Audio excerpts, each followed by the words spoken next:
বাঙালির ইতিহাস আর ঐতিহ্য ধারণ করতে প্রতি বছরের মতো এবারও বর্ণিল মঙ্গল শোভাযাত্রার আয়োজন করা হয়েছে। ১৯৮৯ সাল থেকে ঢাকা বিশ্ববিদ্যালয়ের চারুকলার শিক্ষার্থীরা এই আয়োজন করে আসছেন। সব প্রস্তুতি মোটামুটি নেওয়া হয়ে গেছে, একদম শেষ সময়ের প্রস্তুতি যেরকম হয় আর কি, একটু পুরনো জিনিসগুলোকে একটু নতুন করে আবার রিটাচ করা। অলমোস্ট সব কাজই শেষ। তো আমরা আসলে আমাদের স্ট্রাকচারগুলো যে মঙ্গল শোভাযাত্রার জন্য বের হবে সেটার একটা লাস্ট ফিনিশিং দিচ্ছি।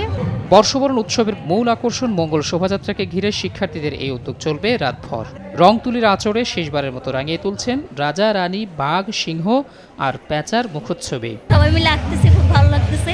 আশা করি কালকের মধ্যে খুব ভালো হবে। বৈশাখে একটা বিশাল ফান্ড আমাদের কালেক্ট করতে হয়, তো প্রত্যেকটা স্টুডেন্ট চারুকলার সবচাইতে যত ফান্ডটা আসে আমাদের এখান থেকে, এই শিল্পকর্ম বিক্রির টাকা থেকে। অন্তর্মম বিকশিত করো অন্তরতর হয়ে এবারের মঙ্গল শোভাযাত্রায় এই স্লোগানকে ধারণ করে শিশুর প্রতি নির্যাতন বন্ধে প্রতিহত করার বার্তা দেবে জাতিকে। এখন যে মানুষের মনে যে বিবেকটা মরে যাচ্ছে, দিন দিন মানুষ পশু হয়ে যাচ্ছে, এবার আমরা সেটাকেই মূল লক্ষ্য হিসেবে নিচ্ছি। বৃহস্পতিবার সকাল 10টায় চারুকলা থেকে বের করা হবে মঙ্গল শোভাযাত্রা। মহসিন কবির, এসএ টিভি, ঢাকা।